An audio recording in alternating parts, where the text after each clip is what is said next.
하루는 엘리사가 수넴에 이르렀더니 거기에 한 귀한 여인이 그를 간권하여 음식을 먹게 하였으므로 엘리사가 그곳을 지날 때마다 음식을 먹으러 그리로 들어갔더라. 여인이 그의 남편에게 이르되 항상 우리를 지나가는 이 사람은 하나님의 거룩한 사람인 줄을 내가 아노니 청하건대 우리가 그를 위하여 작은 방을 담 위에 만들고 침상과 책상과 의자와 촛대를 두사이다. 그가 우리에게 이르면 거기에 머물리이다 하였더라. 하루는 엘리사가 거기에 이르러 그 방에 들어가 누웠더니 자기 사원 게하시에게 이르되 이 수넴 여인을 불러오라 하니 곧 여인을 부르매 여인이 그 앞에 선지라. 엘리사가 자기 사원에게 이르되 너는 그에게 이르라. 내가 이같이 우리를 위하여 세심한 배려를 하는도다. 내가 너를 위하여 무엇을 하랴? 왕에게나 사령관에게 무슨 구할 것이 있느냐 하니 여인이 이르되 나는 내 백성 중에 거주하나이다 하니라. 엘리사가 이르되 그러면 그를 위하여 무엇을 하여야 할까 하니 게하시가 대답하되 참으로 이 여인은 아들이 없고 그 남편은 늙었나이다 하니 이르되 다시 부르라 하여 부르매 여인이 문에 서니라. 엘리사가 이르되 한 해가 지나 이때쯤에 내가 아들을 낳으리라 하니 여인이 이르되 아니로소이다. 내 주 하나님의 사람이여 당신의 계집종을 속이지 마옵소서 하니라. 여인이 과연 잉태하여 한 해가 지나 이때쯤에 엘리사가 여인에게 말한 대로 아들을 낳았더라. 그 아이가 자라매 하루는 추수꾼들에게 나가서 그의 아버지에게 이르렀더니 그의 아버지에게 이르되 내 머리야 내 머리야 하는지라. 그의 아버지가 사원에게 말하여 그의 어머니에게로 데려가라 하매 곧 어머니에게로 데려갔더니 낮까지 어머니의 무릎에 앉아있다가 죽은지라. 그의 어머니가 올라가서 아들을 하나님의 사람의 침상 위에 두고 문을 닫고 나와 그 남편을 불러 이르되 청하건대 사원 한 명과 나귀 한 마리를 내게로 보내소서. 내가 하나님의 사람에게 달려갔다가 돌아오리이다 하니 그 남편이 이르되 초하루도 아니요 안식일도 아니거늘 그대가 오늘 어찌하여 그에게 나아가고자 하느냐 하는지라. 여인이 이르되 평안을 비나이다 하니라. 이에 나귀의 안장을 찌우고 자기 사원에게 이르되 몰고 가라. 내가 말하지 아니하거든 나를 위하여 달려가기를 멈추지 말라 하고 드디어 갈멜산으로 가서 하나님의 사람에게로 나아가니라. 하나님의 사람이 멀리서 그를 보고 자기 사원 게하시에게 이르되 저기 수넴 여인이 있도다. 너는 달려가서 그를 맞아 이르기를 너는 평안하냐? 내 남편이 평안하냐? 아이가 평안하냐 하라 하였더니 여인이 대답하되 평안하다 하고 산에 이르러 하나님의 사람에게 나아가서 그 발을 아는지라. 게하시가 가까이 와서 그를 물리치고자 하매 하나님의 사람이 이르되 가만두라. 그의 영혼이 괴로워하지만은 여호와께서 내게 숨기시고 이르지 아니하셨도다 하니라. 네, 고개를 들고 제 뒤에 있는 십자가를 바라보세요. 네, 정말 잘 오셨습니다. 8월은 영성의 달입니다. 우리가 어머니 이 단어만 떠올려도 우리 정서적으로 또 우리 안에 여러 가지 반응이 나타나지 않습니까? 마찬가지로 영성에 대한 정의를 나는 몰라. 그래도 8월은 영성의 달이로구나. 이렇게 한 번만 생각만 해도 우리에게 많은 유익이 생겨요. 근데 그 많은 유익 가운데 하나는 사람의 마음을 보게 되고 그 몸의 고단함을 보게 된다는 것입니다. 이 세상 사람들은요, 우리 이 몸뚱아리를 보면서 무슨 생각을 하냐면 저 몸뚱아리를 이용해서 어떻게 돈을 많이 벌까? 저 몸뚱아리를 가지고 내가 얼마나 즐길 수 있을까? 그래서 이 세상에 부끄러운 제약들이 넘쳐나는 거예요. 그러나 8월은 영성의 달이로구나. 그래, 사람은 영적인 존재이지. 이렇게 생각만 하기도 해도 내 주변에 있는 사람들의 그 고단한 손길이 보이기 시작하고요. 살면서 지체하던 그 마음이 보여지기 시작하는 거죠. 그러면 하나님의 영이 삼손이라고 하는 전 인격적 존재를 움직였던 것처럼 하나님의 영이 나의 감정을, 나의 자아를, 나의 의지까지도 움직이시는 그 영성을 경험할 수 있게 되는 것입니다. 사람의 마음과 지친 몸을 보려고 하는 이 영성은 성경에 감추어져 있는 예수님을 보고 싶어 할 때 비로소 열리게 돼요. 하나님의 영이 나를 이끌기 전에는 나를 위하여 성경을 배우려고 합니다. 사람들 앞에서 고개를 들기 위하여 돈을 벌려고 합니다. 하나님의 영이 나를 이끌기 전에는 나를 드러내는 한 말씀 사람들 앞에 하기 위하여 신앙생활을 합니다. 그러나 하나님의 영이 나를 이끌기 시작하면 성경을 읽어도 오직 예수님과의 그 사귐, 나에게 들려주시는 예수님의 그 음성, 성경에 감춰져 있는 예수님을 알아가는 그 즐거움, 이 기쁨 속에 빠져들게 되는 것입니다.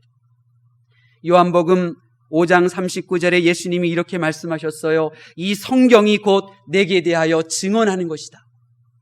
또 누가복음 24장 44절에서는 예수님께서 모세의 율법과 선지자의 글과 시편에 나를 가리켜 기록된 모든 것이 이루어져야 한다. 그렇게 말씀했어요. 그래서 바울 사도는 사도행전 28장 23절에 보니까 예수님에 대하여 증거하는데 어떻게 증거하냐면 모세의 율법과 선지자의 말을 가지고 예수에 대하여 권하더라 그랬어요. 여러분, 예수님이 나와 아무런 사귐이 없다면, 그러면 내가 소유하고 있고 알고 있고 내가 경험한 것들은 아무 내게 유익이 없어요. 부디 예수님 없는 지식은 버리시고 예수님과 사귐이 있고 예수님과 사랑을 나누고 예수님과 교제를 나누는 그런 귀한 삶을 누리실 수 있기를 예수님의 이름으로 축원합니다. 오늘 본문을 통하여 주시는 하나님의 말씀이 무엇입니까? 수넴 여인이 아주 세밀하게 섬김을 통하여 복받았으니 너도 그렇게 일해야 된다, 이것일까요? 혹은 죽은 아들을 살리시는 하나님의 능력을 봐라, 그러니 하나님의 능력을 너는 믿고 지내야 된다, 이것입니까? 옳습니다. 틀린 말이 아니죠. 그러나 이 두 가지 내용은 내가 살아계신 하나님의 말씀을 내가 정말로 받아듣고 나의 귀에 들리고 나의 마음속에 받고 그리고 나서 내가 행하는 그 반응에 대한 내용일 뿐이에요. 이 사건을 통하여 하나님께서 들려주시는 음성은 다른 거예요. 하나님께서는 오늘 본문을 통하여 어떻게 죄의 결과인 죽음에서 생명으로 옮겨질 수 있는지를 말씀하고 계셔요. 하나님께서는 나의 죄를 사하시고 사망을 생명으로 바꾸시는 예수님을 내가 개인적으로 만나서 나의 삶 가운데 예수님이 주신 그 생명을 얻고 예수님이 주신 그 생명을 누리는 삶을 살라고 말씀하고 계시는 것입니다. 여러분, 저와 여러분이 죽음에서 생명을 얻는 자가 되라고 하나님께서 어떻게 하셨습니까? 먼저는 수넴 여인의 아들의 죽음이 영의 죽음임을 말씀하고 계셔요. 오늘 본문은 아름다운 이야기로 시작합니다. 먹고 눕는 것이 불편해도 오직 복음 전하는 것을 두려워하지 않고 열심을 다하고 있는 이 엘리사 선지자, 또 엘리사 선지자에게 아무것도 바라지 않고 그냥 엘리사 이 선지자를 섬기는 것만으로도 행복해하는 이 부부, 그들의 필요에 감사하는 이 엘리야의 마음을 알고 하나님께서 엘리야의 기도를 들으시사 그 가정에 복을 내려주시는 이 하나님, 그리고 추수하는 그 가정의 모습이 그려지면서 야, 정말 아름답구나, 아름답다, 이 아름다운 모습이 계속되어야 될 텐데 이런 마음이 우리 마음속에 들어요. 그런데 이렇게 아름답게 시작했던 이 이야기들은 이제 머지않아서 곧 갑작스럽게 슬픈 이야기로 바뀌어요. 아무 이상 없이 건강하게 잘 놀던 아이가 어머니 수넴 여인의 품 안에서 죽는 슬픈 이야기로 바뀌게 된 거죠. 여러분, 이 사건을 통하여 하나님께서 들려주시는 메시지가 무엇입니까?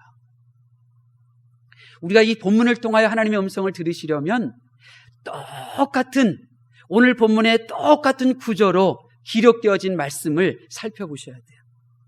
오늘 이야기와 똑같은 구조가 바로 에덴 동산의 사건이에요.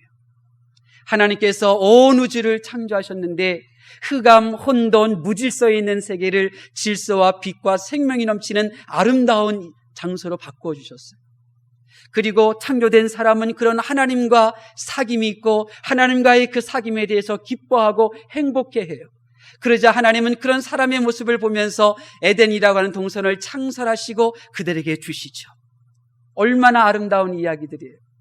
그런데 곧 이 아름다운 이야기는 슬픈 이야기로 바뀌어요. 하나님께서 먹지 말라 하신 선악과를 먹음으로 사람이 이 에덴 동산에서 쫓겨나게 되죠. 슬픈 이야기예요. 그런데 이 슬픈 이야기 속에는 분명한 하나님의 메시지가 기록되어져 있어요. 결론이 뭡니까? 몸은 살아있으나 내 영은 죽는다는 거예요. 그렇습니다. 똑같이 아름다운 이야기로 시작하였다가 슬픈 이야기로 끝났던 에덴 동산의 이야기와 수넴 여인의 이 이야기는 우리들에게 하나님의 음성을 들려주시는데 그것은 육체의 아들이 죽은 것처럼 영도 죽는다는 것입니다. 수넴 여인의 아들은 아버지와 어머니가 포기하다시피 하다가 엘리사의 예언에 따라서 늙음하기 얻은 아들이었어요. 부모로부터 많은 사랑을 독차지하던 아이였어요. 그런데 그 아이가 죽었습니다. 아무리 불러도 대답이 없습니다. 다시는 그 아이가 눕고 자고 일어나고 이야기하는 것을 볼 수도 들을 수도 없게 되었습니다. 육체의 죽음이라고 하는 것은 이처럼 슬프고 비극적이고 그리고 공포스러운 일입니다. 그런데 이것이 바로 영의 죽음이라는 것입니다. 영의 죽음도 이와 같다는 것입니다. 하나님께서 난 사람도 그 안에 있는 영이 죽는다라는 것입니다. 로마서 5장 12절 한 사람으로 말미암아 죄가 세상에 들어왔고 죄로 말미암아 사망이 들어왔나니 이와 같이 모든 사람이 죄를 지었으므로 사망이 모든 사람에게 이르렀느니라. 성경은 죄로 인하여 우리 육체가 죽고 영이 죽는 부분에 대해서 언급하고 있어요. 하나님께서는 분명히 선악과를 먹으면 나는 반드시 죽는다 말씀하셨는데 그 반드시 죽는다라고 하는 그 대상은 육이 아니라 먼저 그의 영이었던 것입니다. 육신의 죽음은 영혼의 죽음을 예표하는 것입니다. 영혼의 죽음의 결과가 형태로 나타나는 것이 바로 육신의 죽음인 것입니다. 성경은 사람이 육신으로 살아있고 숨을 쉬며 활동을 하더라도 사람의 본질인 영혼은 죽었다고 기록하고 있습니다. 에베소서 2장 1절에 허물과 죄로 죽었던 너희들. 여기서 허물은 내가 스스로 지은 자범죄요, 그리고 죄는 원죄를 말합니다. 자범죄와 원죄로 인하여 우리의 육체가 죽고 우리의 영이 죽는 것입니다. 영이 죽은 그 모습이 어떤가? 죽은 아들에게 아무리 소리치고 불러 모아도 대답 없듯이 하나님께서 아무리 그 옆에서 내가 너를 사랑한다 말해주고 아무리 부르짖고 소리치고 외쳐도 그 영이 죽은 사람은 하나님의 음성을 들을 수가 없습니다. 타락하여 죄 가운데 사는 그 영은 하나님 보시기에 어떤 존재인가? 마치 육체의 그 죽은 모습과 같이, 죽은 시체와 같이 다르지 않은 것입니다. 죽은 아이에게 어떤 소망도 없었던 것처럼 죽은 영을 가진 사람에게는 육체가 살아있으나 하나님은 그에게 아무런 소망도 두시지 않는 것입니다. 노아 시대의 사람들, 하나님 앞에 그들은 죽은 영으로 살았습니다. 사업을 일구었습니다. 아름다운 사랑을 만나 사랑을 일구었습니다. 가정을 만들어갔습니다. 그러나 그들은 영이 죽었습니다. 그리고 영이 죽었기에 육중심의 삶에 대하여 물로 심판을 받게 된 것입니다.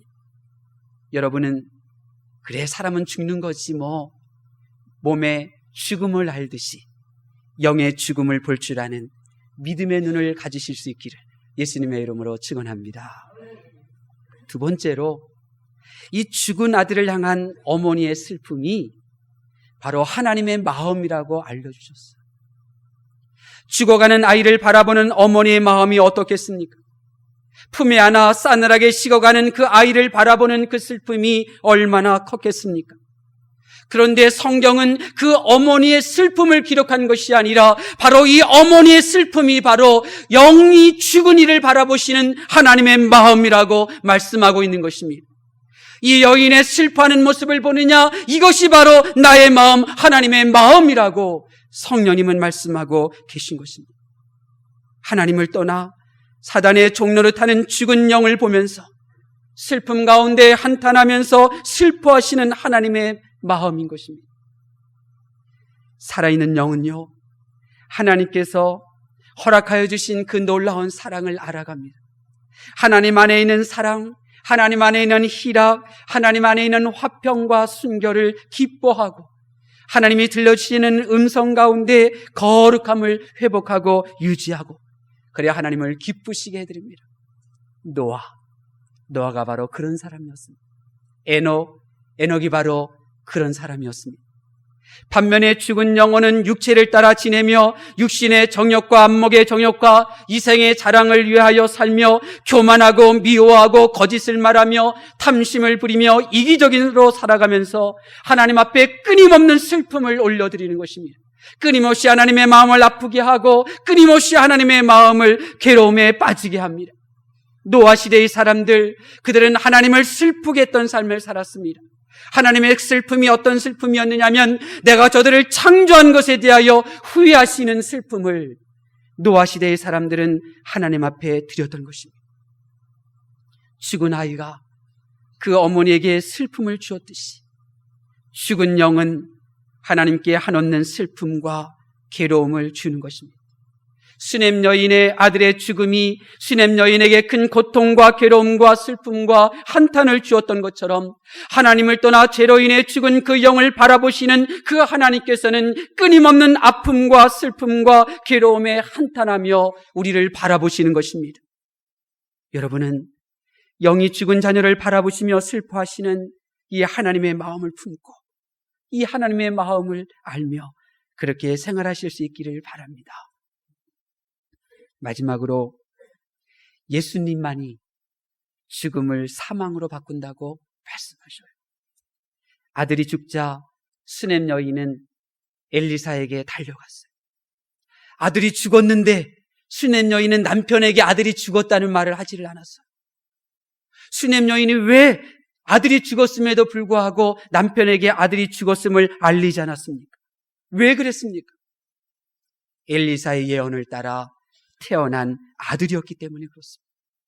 엘리사가 예언하여 나에게 왔던 아들이기에 엘리사만이 이 죽은 아들을 살릴 수 있음을 믿었기 때문에 그는 아들이 죽자 바로 엘리사 선지자를 향하여 달려나간 것입니다.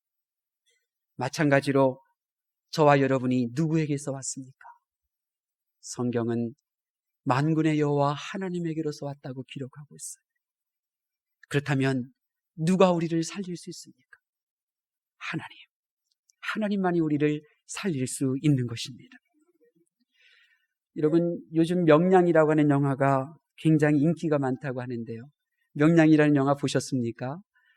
고개를 끄덕이시는 분들이 많이 있는데요.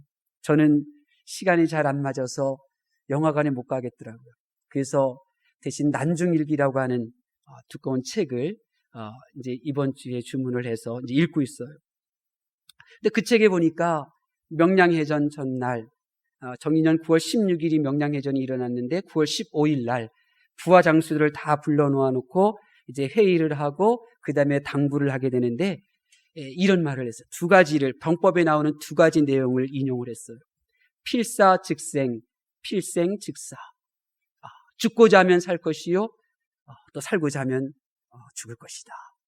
그리고 한 사람이 길목을 지키면 1000명을 상대할 수 있다. 두 가지를 이야기를 해요. 그러면서 우리가 비록 적은 이 배를 가지고 있지만 그러나 우리가 담대히 함께 전쟁터에 나가자. 그러면서 만약 나의 명령을 어기면 엄격하게 군율을 적용하여 죽일 것이다. 그렇게 약속을 합니다. 그리고 회의를 마쳤어요.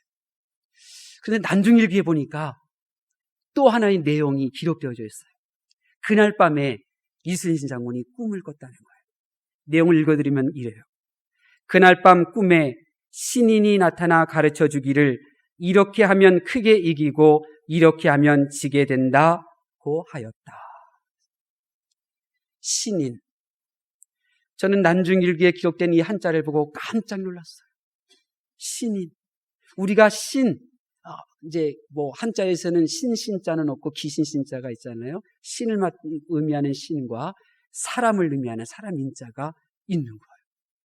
그러니까 이 신이고 사람인 이 사람이 이순신 장군에게 일러주었다는 거예요. 네가 어떻게 처신할 것인지를. 네가 지금 부하장수들에게 엄격하게 군율을 적용한 것을 말하였고 또 어떻게 싸울 것을 의논하였지만 그러나 다음 날 네가 이렇게 처신하면 크게 이길 것이고 이렇게 반응을 보이면 너는 죽을 것이다, 질 것이다. 신이고 사람인 분이 말해줄 거예요. 여러분, 어떻게 이순신 장군이 자기 죽은 어머니가 꿈속에 나타나서 말하지 않고, 혹은 부처나 다른 산신령이나 수염이 긴 분이 나타나서 말하지 않고 신인이라고 하는 표현을 썼을까요? 여러분 아시다시피 명량해전 다음 날 이순신 장군이 13척의 배를 거느리고 나아가서 앞으로 진겨 명령 내리고 그렇게 배를 앞으로 돌격했는데 뒤돌아보니까 자기 혼자만 와 있었어요. 나머지 12배는 가만히 그 자리에 있었어요. 그럴 때 부하장수들이 배를 돌릴까요? 어떻게 할까요? 했을 때 이순신 장군이 깃발만 들어라, 그리고 배 장전하고 싸우자, 이렇게 나갔었어요. 그리고 그 뒤를 이어서 부하장수가 합세하고 이기게 된 거잖아요. 여러분, 그렇습니다. 저는 이 신인이 예수님처럼 꼭 받아들여져요. 꼭 예수님과 같아요. 여러분, 예수님만이 죽음을 생명으로 바꾸실 수 있습니다. 수넴 여인이 엘리사만의 문제를 해결할 수 있다고 믿었는데 이 엘리사가 누구입니까? 엘리사가 선지자입니까? 이 수넴 여인이 믿었던 엘리사가 기적을 베푸는 사람이었습니까? 수넴 여인이 믿었던 사람이 이러한 사람이었습니까? 아닙니다. 수넴 여인이 믿었던 이 엘리사가 누구냐? 하나님의 말씀의 종인 이 엘리사는 하나님의 말씀의 형상으로 이 세상에 오신 예수 그리스도를 예표하는 것입니다. 수넴 여인과 같이 오직 예수님만이 우리 믿음의 근원이 되시며 죽은 영혼을 살릴 수 있는 분이라는 것을 믿고 우리는 그분을 의지해야만 합니다. 모든 사람은 허물과 죄로 이 소년과 같이 이미 죽었는데 죽은 영혼이 새롭게 살아나기 위하여서는 반드시 예수님께 달려와야 하는 것입니다. 예수님만이 우리를 살리실 수 있기 때문입니다. 우리 33절 말씀 보겠습니다. 33절 말씀. 저는 지난밤 한삼도 안 잤어요. 그리고 설교를 준비했어요. 근데 하나도 안 졸리고 너무 기뻐요. 왜냐하면 이 말씀을 함께 나눌 수 있다는 것이 얼마나 기쁘고 감사한지 몰라요. 33절 말씀 보겠습니다. 시작. 들어가서는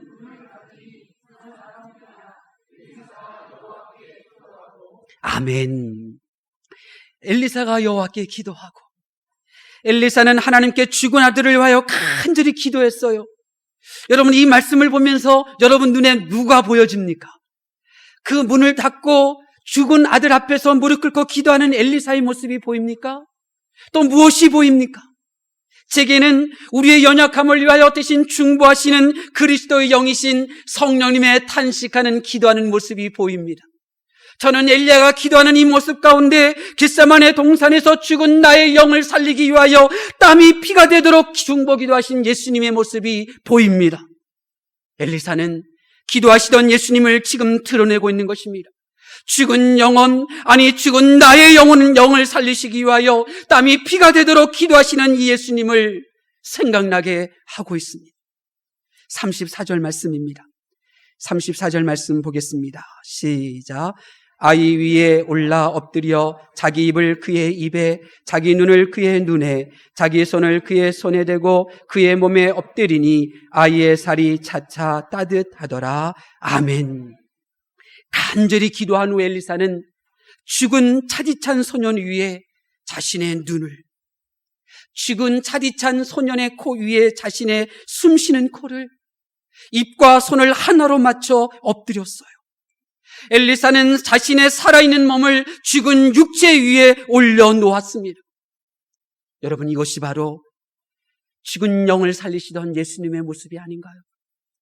예수님께서는 이 땅에 오셔서 하나님의 말씀을 전하시고 죽은 영을 위하여 기도만 하시기 위하여 오신 것이 아닙니다. 자신을 죽은 영혼들을 위하여 십자가에 올려놓으셨던 것입니다.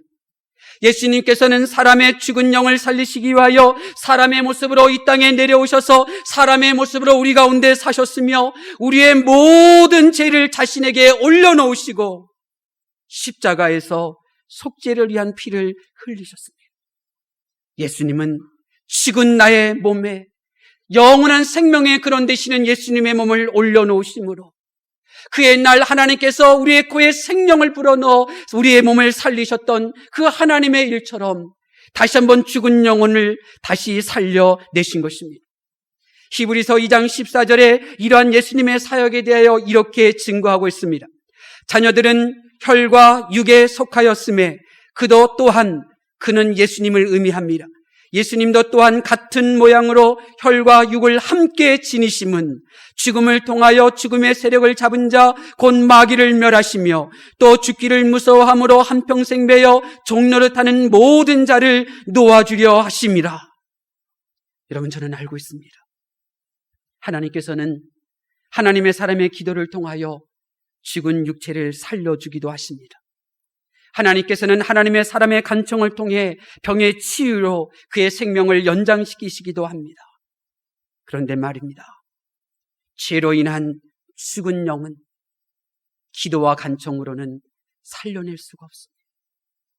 겟세마네 동산 예수님의 그 기도로 죽은 우리 영이 살아났던가요? 겟세마네 동산에서 예수님의 기도가 모자람은 없었습니다. 모자람이 없는 그 간절한 그 기도로 죽은 나의 영이 살아났던가요? 아닙니다. 죄는 기도로 해결되는 것이 아닙니다. 바울이 고백했습니다. 오호라, 나는 괴로운 사람이로다. 누가 이 사망의 몸에서 나를 구해낼까? 바울의 사망의 몸이 어떻게 건짐을 받았습니까? 바울의 사망의 그 몸 위에 예수님의 영원한 생명의 그 몸을 얹으셨기 때문에, 죽은 바울의 그 몸에 생명의 근원 되신 예수님의 몸을 덮으셨기 때문에 바울의 죄가 사하여지고 그가 사망에서 떠나가게 된 것입니다. 감사하게도 죽은 내 몸 위에 예수님의 몸을 덮으셨어요. 그래서 저는 살아났고 여러분도 살게 된 것입니다. 하나님의 말씀을 경청하는 성도 여러분, 죽은 소년의 몸이 따뜻해졌지만 엘리사는 만족하지 않고 집안 이것저것을 다시 다녔어요. 돌아다니다가 다시 소년에게로 와서 똑같은 방법으로 자신을 그 소년의 몸에 대어주었습니다. 왜요? 엘리사는 소년의 몸이 살아나고 움직이기까지 만족하지 않은 거예요. 이것이 주님의 모습이에요. 우리의 주님 되시는 그리스도는 우리 죽은 영이 완전히 살아날 때까지는 결코 만족하지 않습니다. 우리의 영이 살아있는 것으로 만족하시는 것이 아니라, 우리의 영이 온전히 이 세상의 것이 아니라 하나님 한 분만으로 만족하며 기뻐할 때까지, 우리의 영이 온전히 이 세상의 것을 추구하는 것이 아니라 하나님의 말씀을 기뻐하는 그 순간까지 결코 활동이 없는 영적인 코마, 영적인 식물인간, 호흡하고 있는 그러한 영적인 상태에 만족하지 아니하시기에 지금도 우리를 위하여 일하고 계시는 것입니다. 우리의 죽은 영이 살아 온기가 있어요. 하나님은 살아계시는구나. 예수님이 나를 위하여 천국에 예비하고 계시는구나. 그런 온기가 있는 상태에 하나님은 만족하시지 않습니다. 저와 여러분의 영이 더욱더 활발히 움직일 때까지 예수님의 몸이 내 임재에 임재하시며 내 옆에서 나의 몸과 영혼을 만지고 계시는 것입니다. 그렇습니다. 하나님은 영적인 코마 상태에 있는 우리들에게 결코 만족하시지 않습니다. 하나님께서는 우리의 영 안에 하나님의 생명을 계속 흘려보내어 우리의 영이 하나님을 기뻐할 때까지 일하고 계십니다. 예수님께서는 어제나 오늘이나 내일도 날 위하여 피를 흘리심으로, 그래 나는 예수님의 사랑을 받고 있어, 이러한 영적인 상태가 아니라, 그래 내 예수님이 날 위하여 피 흘리신 것처럼 나도 주님을 위한 삶을 살리라 결단하고 그 영이 움직일 때까지 일하고 계시는 것입니다. 성령 하나님께서는 사람이 타락하기 전의 모습으로 회복되도록 우리가 하나님의 영에 사로잡혀 움직이는 영의 사람이 될 때까지 지금도 일하고 계시는 것입니다. 온 몸과 우리의 마음이 따뜻해지고 온전히 하나님의 사람으로 행동하며 영적인 삶을 살고 영의 활력이 생길 때까지는 이 세상의 것을 즐거워하고 기뻐하고 이 세상의 것으로 인하여 힘나는 삶이 아니라 오직 하나님의 말씀이 나에게 힘이 되는 은총을 경험할 때까지 하나님은 결코 쉬지 않고 일하시는 분입니다. 그렇습니다. 죽은 아들이 살아나서 어머니를 보았잖아요. 죽은 아들이 살아나서 어머니에게 사랑의 말을 들려주었잖아요. 죽은 아들이 살아나서 어머니를 위하여 움직였잖아요. 마찬가지로 죽은 나 영이 살아나면 반드시 영적인 변화가 일어나게 됩니다. 세상을 향해 살던 모습에서 하나님의 영광을 위하여 사는 모습으로 불의의 병기로 사용되던 이 육체를 의의 병기로 사용되는 나의 도구로 제 종이 되어 미움과 다툼과 시기와 쾌락의 삶을 살던 내가 사랑과 은혜와 섬김의 모습으로 사는 그러한 삶으로 정욕으로 썩어지고 부끄러운 것을 추구하던 삶이 신성한 신의 성품, 거룩한 하나님의 성품에 참여하는 변화가 일어나게 되는 것입니다. 하나님의 말씀을 경청하는 성도 여러분, 오늘 본문은 역사적으로 존재하는 수넴 여인의 이야기, 엘리사의 수많은 기적 가운데 하나의 이야기 아닙니다. 이 성경의 이야기는 바로 나의 이야기입니다. 수넴 여인 아들의 죽음은 바로 네 영의 죽음이라는 것입니다. 수넴 여인의 슬픔과 고통은 내 영혼의 죽음을 바라보시는 하나님의 마음이라는 것입니다. 죽은 아들이 살아난 이 방법 그대로 하나님께서 나의 영을 살려내셨다는 것입니다. 여러분, 그래서 저는 알고 있습니다. 성경을 달달 외우고 있던 바리새인들, 그들의 영은 죽었잖아요. 성경을 달달 외우고 있는 바리새인들, 영이 죽어서 예수님을 죽였잖아요. 교회를 다니고 예배를 드린다면 영이 다 살아있는 것인가? 아닐 수도 있다는 거예요. 바리새인들처럼 많은 것을 알고 있는데 영이 죽을 수도 있다는 거예요. 죽은 영이 살아나면 볼 수 없었던 것을 보게 돼요. 듣지 못하던 소리를 듣게 돼요. 분명히 인간의 역사였는데 그 인간의 역사 속에 보여지는 하나님의 모습이 드러나고 성령님의 모습이 나의 눈에 보이게 되는 것입니다. 죽은 영이 살아나면 우리를 구원으로 아름답게 하시며 자비와 사랑과 능력으로 돌보시는 하나님의 음성을 듣게 되고 보이지 않던 세계가 나의 마음속에 임재하여도요. 그리고 나의 남은 상해 동안은 그 세계에 대하여 동경하는 마음으로, 그리워하는 마음으로 이 힘에 벅찬 인생길을, 이 세상을 향하여 미소를 던지며 그렇게 살아갈 수 있게 되는 것입니다. 바로 그 순간 하나님의 놀라운 복이 그의 인생 가운데 임하게 되는데 그의 마음 속에, 그의 언어 속에 자유함이 임하게 되고 평강이 임하게 되고 여유가 드러나게 돼요. 모든 이들을 품어주는 복된 그릇으로 하나님 앞에 쓰임받게 되는 것입니다. 우리를 살리시기 위하여 지금도 일하시는 주님을 높여드리는 여러분이 되실 수 있기를 바랍니다.